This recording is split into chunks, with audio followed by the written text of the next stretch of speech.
What does it mean for employees? In a nutshell, it means pension coverage for minimal effort.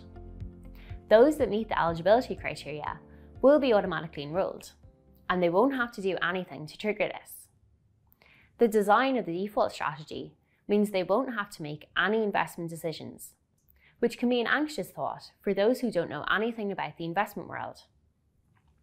Employees won't have to keep track of multiple small pots, as they'll have one pot in the auto-enrollment system that stays with them as they move from job to job. Auto-enrollment will ensure that employees are saving for their future. The eventual overall contribution level of 14% is higher than the minimum contribution rates in other countries, and this is to ensure that employees are saving enough for their retirement.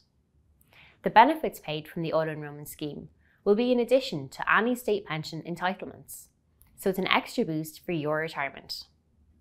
Employees will be able to view their savings at any time on the online portal. This means that you'll be able to see how much you've already saved. It will also give you a sense of ownership over your savings, which is important because your savings will be yours and will be protected by property rights. Here are the main benefits of auto-enrollment for employees. Auto-enrollment will give employees more money when they retire. This will be helped by the boost of the employer and state contributions, in addition to an employee's own contributions. Investing in these contributions will help your money go further. Your pot will follow you from job to job, so you won't have to worry about keeping track of multiple pots from multiple employments. And lastly, the predicted large number of participants means that the scheme will have better purchasing power and can keep fees and costs low over time.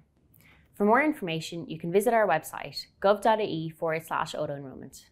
Here you'll find the latest up-to-date information, further information for employees and employers, and a list of our most frequently asked questions.